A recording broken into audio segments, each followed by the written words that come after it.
오늘도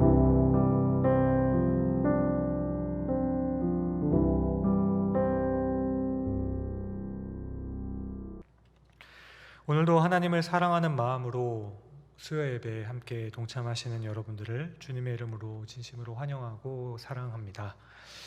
여러분들은 혹시 내가 다른 것은 다 참아도 이것만은 내가 참지 못한다고 하는 그런 아주 소신이 있는 것이 있으십니까? 나는 아내가 늦잠을 자는 것도 괜찮고 돈을 못 벌어와도 좋고 앙탈을 부려도 좋은데 끼니 때 밥을 안 차려주는 것은 도저히 참을 수가 없다 라든지 나는 남편이 무뚝뚝해도 괜찮고 난폭해도 견딜 수 있고 돈을 벌어오지 못해도 괜찮은데 주일 예배를 빠지는 것은 내가 도저히 참을 수 없다, 내가 용서하지 못하겠다, 이런 소신을 가지고 계신 분들이 혹시 있으십니까? 또 혹은 목사가 설교를 잘 하지 못해도 괜찮고 좀 퉁명스러운 것도 받아줄 수 있는데 더럽고 게을러서 며칠씩 머리도 안 감고 나타나는 목사는 내가 정말 견딜 수가 없다. 혹시 이 자리에 이런 소신을 가지신 분들이 계신다면 저는 이 부분만은 확실하게 만족을 시켜드릴 수 있을 것 같습니다. 저는 머리도 매일 감을 뿐만 아니라 심지어 2번씩 감기도 합니다. 게다가 하나님께서는 천성적으로 저에게 부드러운 살결과 안 씻어도 티가 잘 나지 않는 수려한 외모를 주셨기 때문에 이 부분에 있어서는 저에게 혐오감을 느끼지 않으시리라 생각됩니다. 설교를 위한 농담입니다. 너무 괴로워하지 마시기 바랍니다. 어쨌든 남들이 보기에는 별로 중요해 보이지 않고 시시해 보이는 것들이 있긴 하지만 그 사람에게는 유난히 소신을 갖게 만드는 것들이 있습니다. 그래서 어떤 부분은 도저히 용납이 안 되고 눈에 거슬리는 것들이 모든 사람들에게는 하나씩 혹은 조금씩 있는 것 같습니다. 특히 신앙인들의 경우에는 종교적인 부분에 이런 것들이 참 많이 있는 것 같습니다.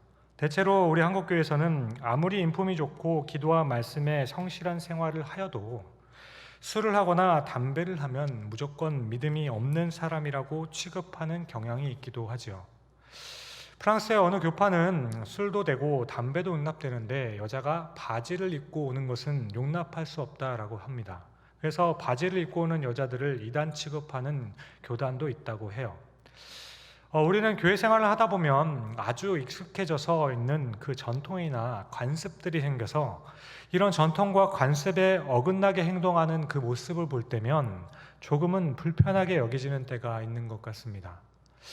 우리 사회에서 목사님이 신방을 하든지 누가 남의 집을 방문하게 되면 늘 축복을 비는 기도를 먼저 하는 것이 습관화가 되어 있습니다. 그런데 신방을 가서 기도를 먼저 하지 않고 인사부터 나누거나 말을 먼저 하게 되면 그것을 거슬려 하는 경우들도 있는 것 같습니다. 그렇게 속으로 신방을 왔으면 기도를 먼저 해야지, 저거 뭐 하는 거야 하고 이렇게 그 자체를 거슬려 하는 경우가 있는 거죠. 이런 현상들은 우리가 가지고 있는 기존의 생각과 방식에 어긋나는 그 행동들이 잘 이해가 되지 않고 용납이 되지 않기 때문에 그런 겁니다. 그런데 이보다 더 힘든 경우가 있습니다. 그것은 나름대로 굉장히 소중하게 생각하는 전통이나 관습을 일부 사람들이 아주 의도적으로 무시하려 들 때인 거죠. 그리고 그것을 소중하게 생각하는 사람들을 형식주의자 혹은 율법주의자라고 매도하는 경우입니다. 가령 저는 전통적인 예배 형식의 신앙생활을 시작하였기 때문에 전통적인 예배 형식이 저에게는 조금 더 편하고 친근합니다. 그래서 사실 저는 어떤 찬양 집회라든지 그런 곳보다는 전통적인 예배가 훨씬 더 편하긴 해요. 그래서 저의 경우도 은혜도 전통적인 방식의 예배에서 더 많이 받기 때문에 CCM도 좋지만 찬송가가 더 친근하고 편한 편입니다. 잘 부르지는 못하지만 편하고 좋아요. 그래서 설교 준비를 할 때에도 거의 늘 찬송가 피아노 반주를 들으면서 하기도 하죠. 그런데 이 편하고 친근함이 저를 어떤 형식에 구속시키는 것 같기만 하여서 의도적으로 현대식의 그 방식의 예배에 그 자유로움을 누리려고 노력하기도 합니다. 하지만 그렇다고 해서 누군가가 전통적인 예배 방식이나 형식은 마음이 담기지 않는 형식적인 예배라고 한다든지 오래된 찬송가들은 다 구태하고 생명이 없는 음악이라고 말을 한다면 동의할 수 없다라는 겁니다. 그렇게 주일에 식당에 가지 않고 오락을 하지 않는 분들을 보면서 아니 세상이 지금 어떻게 변했는데 어떻게 아직까지 주일에 돈을 쓰지 않고 어떻게 TV를 보지 않을 수 있지? 하며 생각하거나 이들을 율법주의자라고 비난할 수는 없다라는 겁니다. 이것은 오히려 대단한 헌신일 수 있다라는 거죠. 저는 식사를 하면서 칵테일이나 와인을 한 잔 마시는 것쯤은 문제가 될 것이 없다라고 생각합니다. 또 오해하지 마시고요. 이 부분만 듣고 또 오해하지 마시기 바랍니다.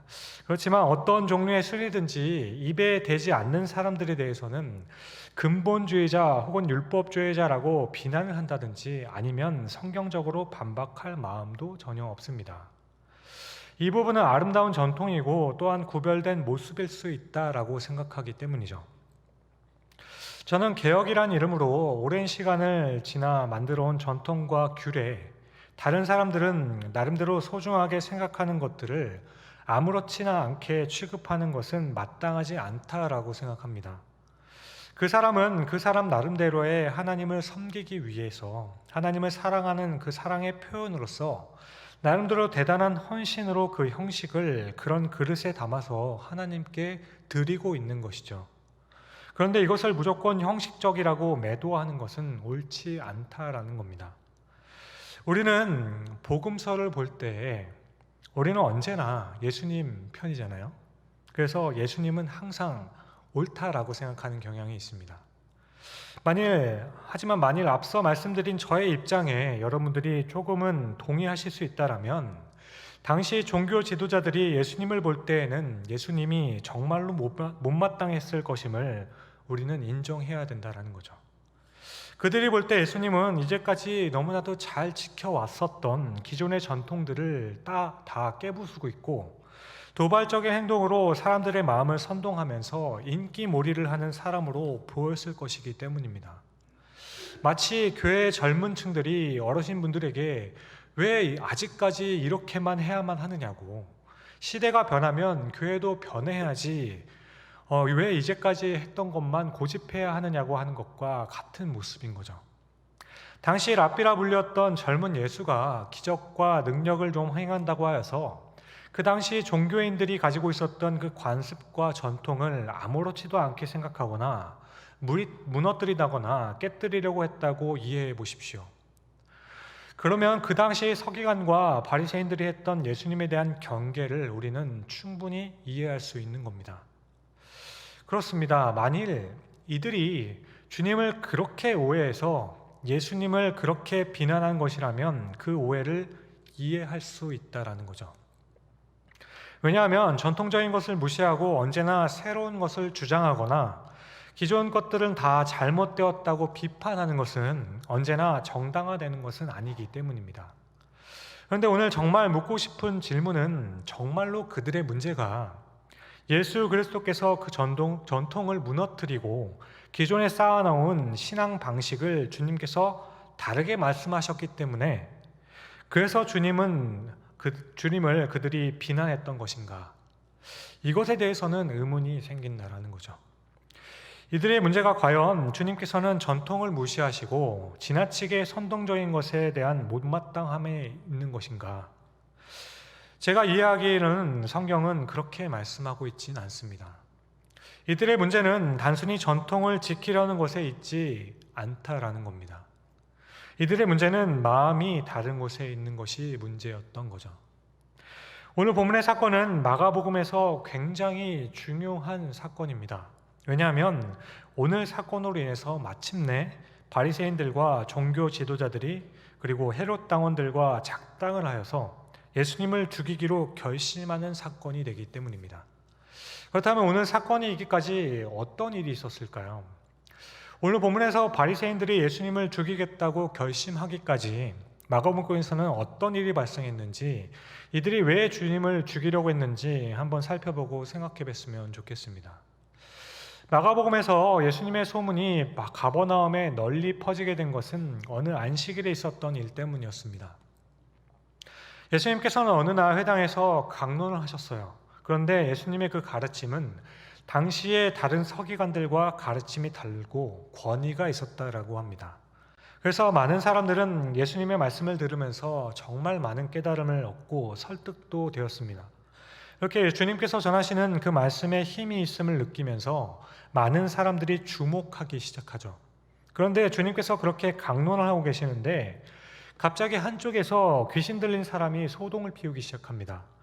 아니 귀신 들린 사람, 아니 정확하게는 이 귀신은 예수님의 정체를 정확하게 알고 있었습니다. 그래서 이 귀신은 나사렛 예수라고 부르면서 하나님께로부터 온 거룩한 자가 왜 이곳에 와서 우리를 괴롭히느냐고 이야기하죠. 그렇게 막 소란을 피웠습니다. 그러자 주님께서는 그 사람에게서 귀신을 쫓아내시게 되죠. 그렇게 주님은 갈릴리에서 유명 인사가 됩니다. 그런데 이때 그곳에 있었던 사람들은 그날이 안식일임에도 불구하고 귀신 들린 사람들을 쫓아내서 왜 안식일을 범했느냐고 따지는 사람이 없었습니다. 안식일이라도 귀신 들린 자가 회당에서 소란을 일으키고 있는데 그것을 그냥 보고만 있어서는 안 되는 것이기 때문에 그런 거죠. 또 이들은 귀신을 내쫓는 사건이 정당했다는 무건의 합의와 동의가 있었기 때문입니다. 그래서 예수님께서 안식일에 귀신을 내쫓았다고 하여서 안식일을 범했다고 따지는 사람은 없었습니다. 그리고 그날 저녁에 예수님께서는 회당에서 나와 베드로의 집에 들어가셨습니다. 베드로의 집에 가셨을 때 수많은 병자들이 찾아왔는데 주님은 그들의 병을 다 고쳐주시죠. 이때까지도 아무 문제가 없었습니다. 마가는 이 사건을 기록하면서 특별히 해가 질 때쯤에 라고 기록을 하죠. 어두운 저녁에 환자들이 찾아왔고 주님께서 찾아온 이들을 다 고쳐주셨다라는 말씀합니다. 이것은 저녁이 되고 해가 질 때까지 하루라고 생각했던 당시 유대인들의 그 시간의 개념으로는 예수님께서는 해가 진 후에 많은 병자들을 고쳤기 때문에 안식일을 범한 것은 아니라고 생각했을 것입니다. 그러니까 이때까지도 예수님께서는 많은 병자들을 고치셨지만 아무런 문제가 될 것이 없었던 거죠. 그런데 문제가 되었던 것은 뇌출혈로 몸이 마비되었던 중풍병자를 고친 사건부터 시작이 됩니다. 이때 주님께서는 보통 때처럼 중풍병자에게 병고침을 받으라 라고 말씀하시든지 아니면 이제 내가 일어나 걸으라 라고 하셨으면 괜찮았을 겁니다. 하지만 주님은 이때 내가 죄사함을 받았다라고 말씀해요. 이렇게 선언하시는 바람에 그 말씀을 듣고 있는 서기관들이 주목하기 시작하죠. 아니 어쩌면 예수님께서 그렇게 유명해지고 많은 사람들이 구설수에 오르내리기 시작하면서 그들의 권위에 그 기득권에 위협을 받아서 예수가 과연 누구인지 또한 어떻게 해야 되는지 틈을 엿보고 있었을 수도 있습니다. 그런 대적할 틈을 찾는 중에 예수님께서 하신 말씀을 들었는지도 모르겠어요. 그런데 사실 이때 조금만 전략적으로 생각할 제자가 한 명이라도 있었으면 어땠을까 싶기도 합니다. 제자 중에 누구라도 그 당시의 상황의 분위기를 잘 파악할 수 있으면 어땠을까 싶어요. 예수님을 따르던 사람들뿐만 아니라 서기관들조차도 주님의 말씀에 고개를 끄덕이던 때가 있었습니다. 그런데 중풍병자에게 죄사함을 받으라고 말씀하신 순간부터 왠지 이상하게 분위기가 심상치 않고 사람들의 눈빛이 달라졌다는 것을 발견한 제자가 한 명이라도 있어서 주님께 가서 귓속말이라도 주님 조금 천천히 갑시다. 사람들의 시선이 곱지 않습니다. 너무 서둘지 마십시오. 이렇게 귀띔이라도 해드렸으면 좋았을 것 같습니다. 하지만 아무도 그렇게 하지 않았나 보죠. 계속 이어집니다. 그래서 주님을 사람들이 눈여겨보고 있음에도 불구하고 결국 문제의 도화선이 되는 것은 주님이 세리였던 마태의 집에 들어가서 식사하는 사건이 벌어지게 되죠. 주님께서 세리 마태의 집에 들어가서 식사를 하시니 드디어 서기관들은 수군거리며 분노하기 시작합니다. 당시 세리였던 마태의 집에 들어가 식사하신 것은 서기관들의 생각에는 예수가 하나님의 보내신 사람이 아닐 수도 있겠구나 라는 그들의 확신에 기름을 부은 격이 된 겁니다. 그렇습니다. 이때까지만 해도 분노했던 이들이 만일 세리였던 마태의 집에 들어가 식사하셨다는 이 일 때문에 이들이 예수님을 걱정하고 염려하고 미워했다라면 이들의 걱정과 염려와 미움은 정당했다라고 생각합니다. 그러니까 이 당시 사회 가운데 세리는 죄인이었고 죄인과 같이 교제하는 것은 마땅치 않다라는 그들 나름대로 사회 전반적으로 있는 나름의 소신으로 그들이 가지고 있던 신학적인 소신 때문이라면 존중되어야 한다라고 생각한다는 거죠. 그런데 이어지는 말씀을 보시면 또 엎친 데 덮친 격이라고 해야 할까요? 예수는 하나님께로부터 온 사람이 아닌 것 같다는 의심을 하게 되는 사건이 또 연이어 발생됩니다. 당시 사회의 눈에서 바라볼 때에는 주님은 죄인들과 같이 식사를 하고 율법을 준수하지 않는 것 같다는 그 의심의 눈초리를 받고 있었습니다. 그런데 그 시점에 또 어느 안식일에 예수님의 제자들이 길을 내기 위해서 밀밭 사이를 지나가면서 이삭을 잘랐다는 것을 바리새인들이 듣게 되죠. 물론 이 규정이 원래는 율법에 없는 규정이지만 거룩하게 안식일을 지키기 위해서 사람들이 만들어낸 전통이었습니다. 이 전통은 특별히 추수 때에는 이삭을 잘라 먹거나 밀을 밟는 일들을 금지했던 거죠. 하지만 이 문제는 같은 바리새인들 사이에서도 논쟁의 소지가 생기게 되죠. 이것이 제자들이 한 것이지 예수님께서 직접 길을 낸 것이 아니기 때문이죠. 밀을 밟은 것도 제자들이었고 길을 내기 위해 밀을 베었는데 그것을 과연 일이라고 보아야 할 것인가 라는 거죠. 그러니까 길을 내는 일이었는가 아니면 그 베는 일이 추수였는가 하는 것 사이에서도 논쟁이 있었던 겁니다. 하지만 안식일을 거룩하게 지켜야 하는 것을 유난히 중요하게 생각하던 그 사람들에게는 이 일이 굉장히 불편해지기 시작하는 겁니다. 그래서 이제는 그가 하나님께로부터 온 사람인가 아닌가도 그렇겠지만 종교 지도자들은 많은 사람들이 예수를 따르고 예수에 대해서 좋은 이야기를 하는 것 그 자체에도 염려가 생기기 시작한 거죠. 이런 논란의 소요가 계속되자 마침내 종교 지도자들은 예수님을 시험하기로 한 겁니다. 아마도 이 시험을 통해서 예수님에 대한 입장을 정리하려고 했던 거죠. 그런데 여러분, 이들이 어떤 시험을 하기로 했는지 아십니까? 이 가버나움 회당에는 아주 착실하게 신앙생활했던 것으로 보이는 한 장애를 가진 사람이 있었습니다. 그가 정확하게 어떤 병이었는지 정확하게는 모르지만 전승에 의하면 그가 석공이었는데 일을 하다가 손을 다쳐서 오른손을 못 쓰게 되었다라고 해요. 불쌍한 사람입니다. 하던 일도 그리고 잃고 살아가는데 굉장히 많은 불편함을 겪어야 했던 사람이죠. 하지만 손을 못 써서 절망하거나 원망하여서 하나님께 불평했던 사람은 아닌 것 같습니다. 왜냐하면 이 사람은 정기적으로 회당에 가서 하나님의 말씀을 들었고 하나님 앞에 예배를 했기 때문이죠.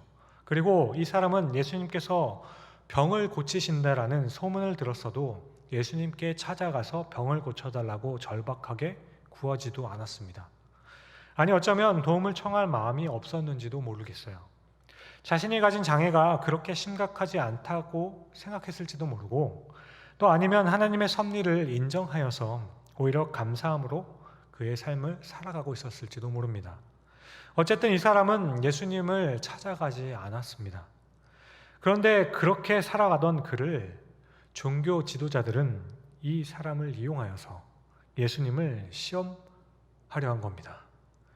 예수님께서 안식일에 병을 고치는지 그렇지 않은지를 시험하려고 한 겁니다. 여러분, 너무나도 비열하고 너무나도 잔인하다 생각하지 않으십니까? 그 사람이 가지고 있던 장애가 비교적 가벼운 장애였기 때문에 그런 시험을 이용하여도 인도적으로 문제가 되지 않는다고 생각했기 때문입니까? 아니면 그 사람이 가지고 있던 장애보다는 더 큰 일인 자신들이 가지고 있는 그 기득권에 도전하여서 안식일을 범한 일, 그렇게 자신들이 가지고 있는 기존의 그 전통을 무시하려고 하는 것은 아닌가라는 그 의심, 이것을 시험하기 위한 목적에서는 이 장애를 가진 사람의 아픔은 염두하지 않아도 되는 것이겠습니까? 마침내 안식일이 됩니다. 예수님께서는 여느 때와 마찬가지로 제자들과 회당에 오셨어요. 그리고 그곳에 오른손을 못 쓰는 사람도 역시나 이날도 어김없이 회당에서 예배하기 위해 말씀을 듣기 위해서 옵니다. 예수님과 제자들도 이 손마른 사람도 예배하기 위해 온 것입니다. 그 자리에 있었던 사람들 중에 예배가 목적이 아닌 사람들은 종교 지도자들 뿐이었습니다. 이들은 예수님이 그 사람의 병을 고치는가 고치지 않는가가 최고의 관심이었습니다. 예수님이 그 사람의 장애를 고쳐주면 예수님은 참 선지자가 아닌 거예요. 예수님이 그 사람의 병을 고쳐주지 않아야만 선지자로서의 가능성이 있는 것입니다. 여러분, 이게 무슨 시험입니까? 이런 시험이 가능한 것입니까? 주님은 그 사람을 보자마자 고치셨을까요? 그렇지 않았습니다. 그 회당에서의 모임이 마칠 때까지 예수님은 아무 일도 하지 않으셨습니다. 그렇다고 손 마른 사람이 주님을 찾아가서 회당에서 만난 것을 반가워하면서 자신의 손을 좀 고쳐달라고 통사정을 하지도 않았습니다. 마가복음에는 기록이 나와 있지 않지만 같은 기록을 하고 있는 마태복음을 보면 손 마른 사람도 예수님도 회중들도 제자들도 그 누구도 나서지 않아서 그냥 아무 일도 없이 마치려고 하였습니다. 그러자 이것을 보다 참지 못한 종교 지도자들은 먼저 예수님께 질문을 하게 되죠. 안식일의 병을 고치는 것이 옳습니까? 주님은 이 질문을 듣고 심히 진노하십니다. 이 질문에 주님께서는 왜 화를 내셨을까요? 만약 이 질문의 의도가 신학적인 견해나 입장을 가지고 안식일의 병을 고치는 것이 옳은가, 그렇지 않은가, 이렇게 진지하게 묻고 있는 것이었다면 주님께서 진노하실 이유가 없겠죠. 정말 몰라서 하는 질문이라면 그렇습니다. 하지만 주님께서 진노하시게 되었던 이유는 무엇입니까? 마가는 이 주님께서 화를 내게 된 그 관에서 설명하기를 주님께서는 그들의 마음이 완악함을 탄식하셨다라고 합니다. 그래서 진노하셨다라고 말씀해요. 그들의 완악한 마음이 바로 주님을 진노하게 만들었던 겁니다. 그러면 그들이 가지고 있던 그 완악한 마음은 무엇인가? 여기에는 두 가지가 있습니다. 먼저는 이들의 무정함입니다.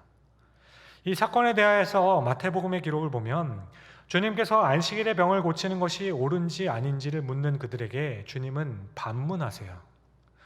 너희 중에 어떤 사람이 양 한 마리가 구덩이에 빠졌으면 끌어내지 않겠느냐라고 하시죠. 양은 구덩이에 엎어진 채 빠지면 스스로 일어날 수 없다라고 해요. 특별히 비대한 양일수록 스스로 돌이킬 수가 없어서 일어날 수가 없다라고 합니다. 따라서 양이 구덩이에 빠져서 엎어진 채 다시 일어나지 못하면 배에 가스에 차서 죽게 되거나 솔개나 독수리의 먹이가 되기 때문에 수시간 내로 구덩이에 빠진 양은 반드시 건져야만 산다는 겁니다. 스스로 죽든지 먹이가 되든지 밖에 상황이 되지 않는다라는 거죠. 그러므로 이 당시의 사람들은 양을 잃어버리면 난리가 나는 겁니다. 비상이 걸리는 거죠. 양이 혹시 구덩이에 빠졌으면 그것은 곧 양의 죽음이기 때문이죠. 구덩이에 빠진 양은 하루가 지나기 전에 반드시 죽게 되어 있습니다. 그래서 양이 구덩이에 빠지면 무조건 일단은 구해야 되는 거예요. 그날이 안식일이라고 해서 안식일이 지난 다음에 구하면 죽는 겁니다. 이 질문에 전제하고 있는 것은 자신의 양 한 마리가 구덩이에 빠져 있으면 그들은 틀림없이 건져낸다라는 거죠.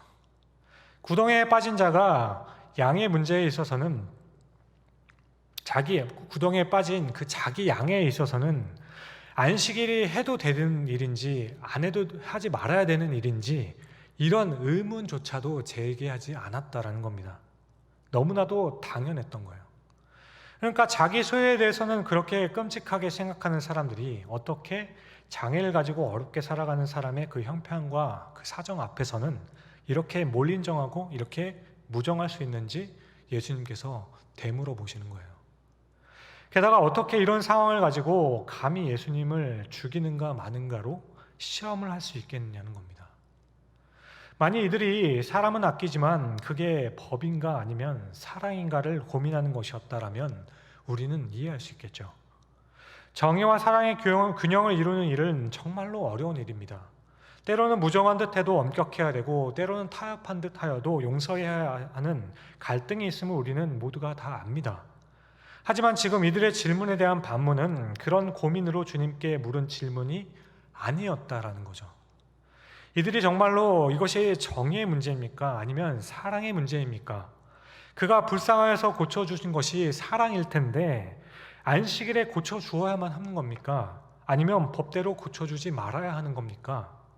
이런 애매함과 안타까움에 묻는 질문이었다라면 주님께서 노하실 이유가 없었다라는 거죠. 하지만 이들에게는 사람에 대한 배려는 전혀 없었던 거죠. 이들은 율법에 대한 입장조차도 공의롭지가 못했던 겁니다. 사람을 불쌍히 여기는 마음이 이들에게는 없었다라는 거예요. 그러니까 당시 종교 지도자들은 고난 중에 있는 사람들과 힘들게 살아가고 있는 그 사람들을 보면 이들을 정죄하려고만 했지 안타까워하거나 불쌍히 여기는 마음은 없었다라는 거죠. 어렵고 힘들게 너무나도 버겁게 살아가는 사람들을 보면서 어떻게 하면 도울 수 있을까? 어떻게 하면 안식일임에도 불구하고 합리적으로 도울 수 있는 방법이 있을까를 고민하거나 안타까워했던 적이 없었던 겁니다. 당시 종교적 지도자들은 불쌍한 과부의 가상이라 할지라도 그냥 다 삼켜버릴 정도로 아프고 힘들고 연약한 사람들에 대해서요 조금도의 배려도 없었다라는 거죠. 주님께서는 이들의 이 굳은 마음, 강팍한 완악한 마음에 대해서 화를 내셨던 거죠. 저 손 마른 사람, 장애를 가진 사람을 고쳐주면 죄인이고 안 고쳐주면 의인이 되는 겁니다. 어떻게 이런 시험을 하겠다라고 생각조차 할 수 있겠냐는 거죠. 하나님의 사람들이 법을 존중해야 하는가라는 질문과 사람을 어떻게 사랑해야 하는가라는 질문은 피해서는 안 되는 우리의 질문입니다. 이 두 질문은 그리스도인들에게 동시에 요구되는 두 개의 질문일 수 있습니다. 다른 질문이죠. 손 마른 사람, 소외된 사람, 창기와 세리들 보면서 불쌍히 여기는 그 마음이 있는가? 불쌍히 여기더라도 이들을 도울 수 있는 방법은 합법적이어야 할 텐데 안식일에 이들을 도와주어도 괜찮은 건가? 그런데 당시 종교 지도자들에게는 이런 생각, 마음 자체가 없었다라는 겁니다. 이 불쌍한 손 마른 사람은 자신의 소유의 양만큼도 중요하지 않았던 거예요. 당시 이 지도자들은 사람을 불쌍히 여기는 마음이 전혀 없었다라는 거죠. 특별히 약하고 가난하고 아픈 사람들을 불쌍히 여기는 마음이 그들에게는 없던 겁니다. 이들은 종교 지도자로서 가져야 할 고민과 갈등 그리고 의문과 질문들은 바로 이 불쌍하게 여기는 마음을 하나님의 말씀 앞에서 살펴보면서 가져야 하는 것이 마땅했던 거죠. 하지만 이들에게는 이 마음이 없었던 겁니다. 법뿐이죠. 자신에게는 너그럽고 남에게는 그저 강팍한. 두 번째, 이들에게 완악한 마음의 내막은 예수님을 향한 그들의 마음입니다. 보통 사람들과 같으면 병자와 예수님이 대면하는 것을 보면서 어떤 생각을 하게 될까요? 오른손을 쓰지 못하는 사람이 예수님 앞에 서 있는 것을 보면서 아마도 대부분의 사람들은 과연 예수님께서 저 사람을 고치시길까? 고치실 수 있을까? 이것에 비중을 둘 것입니다. 그런데 이들은 정말로 저 사람을 고칠까에 비중을 두었습니다. 다시 말해 이들은 예수님께서 그 사람을 고칠 수 있다는 능력에 관해서는 전혀 의심이 없었어요. 이들은 예수님께서 틀림없이 그 사람을 고치실 것이라고 생각했습니다. 그런데 이들의 중심에는 안식일인데 고치나? 안 고치나? 이 질문을 하고 있었던 겁니다. 그러니까 적어도 기적을 베푸시는 예수님에 대한 능력에 대한 그 믿음은 굉장히 좋았던 거죠. 예수님께서는 그 병을 고치실 수 있다는 그 믿음이 이들에게는 있었다라는 겁니다. 그래서 이때 이들을 보면서 예수님께서 병을 고치는 것이 믿을 수 있는 것이 구원에 이르는 믿음은 아닌 것 같습니다. 바리새인들도 그 정도의 믿음은 있었던 거죠. 진정한 믿음은 예수 그리스도를 신뢰하여서 맡길 수 있는 것인가의 문제입니다. 예수님께서 그런 능력을 행할 수 있는가를 믿는 것은 진정한 믿음의 수준이 아니라는 겁니다. 어쨌든 이들의 예의주시하고 있는 그때 주님께서는 이들에게 하신 대답이 굉장히 놀랍고 재밌죠. 예수님께서는 손에 장애를 가진 사람을 불러세워 사람들 한가운데 세우시죠. 그리고 종교 지도자들에게 다시 묻습니다. 안식일에 선을 행하는 것과 악을 행하는 것, 생명을 구하는 것과 죽이는 것, 어느 것이 옳으냐? 그런데 여러분, 이 질문이 너무 비약된 질문이라 생각되지 않으십니까? 아니, 왜 안식일에 손 마른 사람을 고치냐, 그렇지 않느냐의 문제가 악을 행하는가, 선을 행하는가의 문제가 되는 겁니까? 아니, 이것이 왜 생명을 구하는 것인지 죽이는 것인지의 문제가 되는 거죠? 저라면 이 질문에 대해서 항의를 했을 겁니다. 누가 언제 악을 행한다고 했습니까? 누가 언제 사람을 죽이자라고 했습니까? 그 사람을 고치는 문제가 생명에 관해서 일촉즉발의 상황이 아니라면 주님께서 주일 말고 월요일날 하셔도 되잖아요. 손 많은 사람이 불쌍히 여기는 마음이 주님께 있었다라면 굳이 지금이 아니라 조용히 부르셔서 여기는 보는 눈이 많으니까 내일 아침 6시 그래 새벽 예배 마치고 동네 큰 사거리에서 오른쪽으로 돌아 한 10m쯤 가면 왼쪽을 딱 바라보면 붉은 천이 달려있는 곳이 있는데 거기에 내가 있는 곳이니까 거기로 오면 내가 고쳐줄게. 이렇게 하셨을 수도 있잖아요. 그렇게 하셔도 되는데 왜 이것이 생명을 살리는 것과 죽이는 것의 문제가 되는 겁니까? 그럼에도 불구하고 주님은 이 일에 대해서 안식일에 선을 행하는 것과 악을 행하는 것, 생명을 구하는 것과 죽이는 것, 어느 것이 옳으냐라고 물으십니다. 그런데 아무도 대답할 수가 없죠. 아니, 아무 대답도 할 수가 없었던 겁니다. 왜냐하면 이들은 이 날에 그 당시에 예수님을 죽이는 일을 생각했기 때문이죠. 바로 이들은 예수님께서 병자를 고치시면 안식일을 범한 것이니 돌로 쳐서 죽여야 마땅하다고 생각하고 있었기 때문입니다. 이들은 예수님을 죽일 생각을 하고 있었습니다. 그러니까 주님께서 안식일에 이 사람을 고치면 자신을 죽이려고 했던 그들의 그 마음을 간파하시고 정확하게 전곡을 찌르신 거예요. 이들은 마음을 정한 사람들이었습니다. 안 믿기로 마음을 정한 사람들이었죠. 예수가 설령 하나님의 아들이고 메시아이며 병자를 고치는 능력이 있다 할지라도 표적과 기사를 보이고 말씀을 전하면서 하나님께서 하신 구약의 말씀들을 모두 성취하는 자라고 할지라도 이들은 안 믿기로 작정한 사람들이었습니다. 아무리 옳은 말을 하여도 아무리 흠이 없어도 자신들의 위치와 입장을 절대로 포기하지 않기로 마음을 정한 사람들이었던 거죠.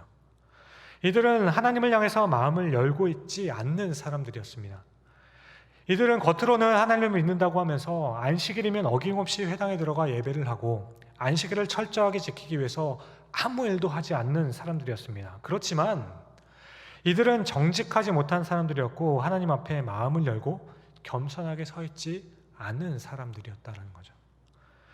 이들은 회당의 예배도 별로 관심이 없었습니다. 예수님께서 무슨 말씀을 하시는가, 정말로 메시아인가 전혀 중요하지 않았어요. 이들이 만든 전통과 법규들은 사실 메시아를 기다리면서 하나님을 사랑하며 살고자 만들었던 법이었음에도 불구하고 이 법들은 자신들의 위치를 굳히는 그 수단들로 전락해버리고 말았던 겁니다. 이들은 사람을 향해서도 무정했고 하나님을 향해서 메시아가 눈앞에 있음에도 불구하고 하나님을 향해서도 교만했던 사람들입니다.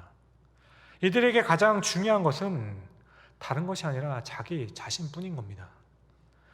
하나님이 기뻐하시는 것을 하는 것이 이들의 신앙이 아니었던 거죠. 이들은 자기의 신앙과 자신의 소신을 지키는 것이 곧 신앙이 되어버렸기 때문에 이들의 마음은 절대로 변할 수가 없게 되어버린 겁니다. 사랑하는 성도 여러분, 이것이 우리에게 제일 두려운 것입니다. 충동적이고 순간적인 마음으로 굳어질 수가 있습니다. 그 마음이 굳어질 수 있어요. 그런데 그런 시간이 오래되어서 오만과 독선으로 하나님의 원하심에 대해서 아주 마음이 굳어져 버릴까 두려워야만 합니다. 얼마나 교만하고 독선적인지 조금만 내가 알고 있는 그 신앙에서 반대되는 이야기를 하거나 조금만 지금까지 소중히 여겼던 것들을 소중히 여기지 않고 감히 그것을 무시하려 드는 것 같을 때 굉장히 기분이 나빠지고 마음이 굉장히 상하는 것이 아마도 저와 여러분들에게 모두에게 해당되는 일일 것입니다. 그럴 수 있습니다. 그럴 수 있는 것입니다.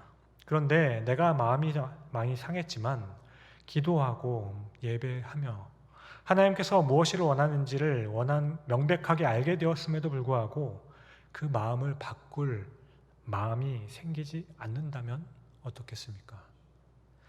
여러분, 우리의 마음이 하나님의 원하심은 그것이 아님을 분명함에도 알겠는데도 마음이 변하지 않으면 어떻게 되겠습니까?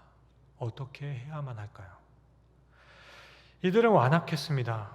그런데 거의 모든 종교인들은 이렇게 편협하고 독선적이 될 수 있는 그 가능성이 너무나도 강하다는 것을 인정해야 합니다. 그래서 우리는 우리의 고집과 독선으로 하나님을 향해서도 또한 사람을 향해서도 아주 쉽게 마음을 다칠 수 있다는 것을 우리가 인정할 수 있을 때 우리는 더욱 우리 자신을 조심히 해야 한다고 생각합니다. 사랑하는 성도 여러분, 바리새인들과 종교 지도자들의 문제가 단순히 그들이 가지고 있던 소신의 문제였다라면 주님께서는 이들에게 완악하다라고 하시지 않으셨을 겁니다. 그런데 이 소신이 중요하다고 생각하는 만큼 사실은 그 구분이 애매해지게 되죠. 그래서 우리는 하나님 앞에서 항상 마음의 준비를 하고 있어야 하고 마음을 열 준비를 해야 되는 겁니다. 그러므로 아무쪼록 하나님의 원하심 앞에 항상 나의 마음을 비울 수 있게 하여 주옵소서.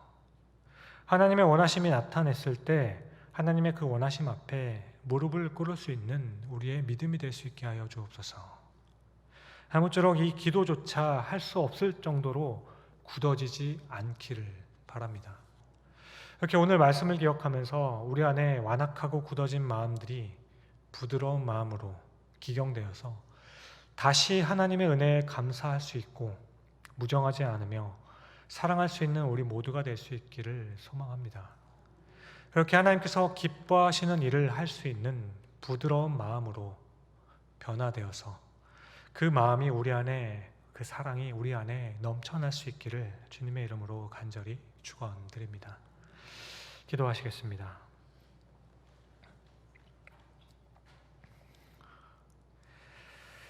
우리들의 모든 마음과 생각을 아시는 주님, 우리들의 마음이 어쩌면 이렇게 완악하고 독선적입니까? 우리는 우리의 생각과 원함과 조금이라도 다르거나 내가 믿고 내가 옳다고 여기는 것에 조금이라도 방해가 되고 걸림돌이 될 때에는 우리는 쉽게 용납하기가 어렵습니다.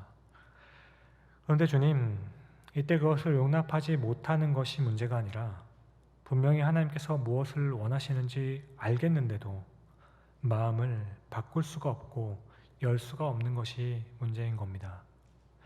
사랑해야 하는 것을 주님께서 말씀하셨기에 알겠고 용서해야 함이 하나님의 뜻임을 압니다. 너무 욕심부리지 말고 힘들고 어려운 사람들을 도와주는 것이 하나님께서 기뻐하시는 일이라는 것도 압니다. 그럼에도 불구하고 우리의 마음은 일단 굳어져 버리면 아무것도 하고 싶지 않습니다. 사랑하는 주님, 아무쪼록 우리를 불쌍히 여기셔서 우리로 하여금 하나님 앞에서 겸손할 수 있게 하여 주셨고 그 겸손함을 갖기를 원하는 자녀들마다 하나님 앞에 서려는 우리들의 마음이 굳어지지 않도록 늘 주의 은혜를 묵상하는 우리 모두가 될 수 있게 하여 주시옵소서. 감사합니다. 이 모든 말씀을 우리에게 날마다 새로운 은혜를 부어주시고 흔들어 넘치도록 부어주사 다른 사람들에게도 퍼주고 또 퍼주어도 풍성하게 하시는 이처럼 우리를 사랑하시는 우리 구주 예수 그리스도의 이름으로 기도드립니다. 아멘.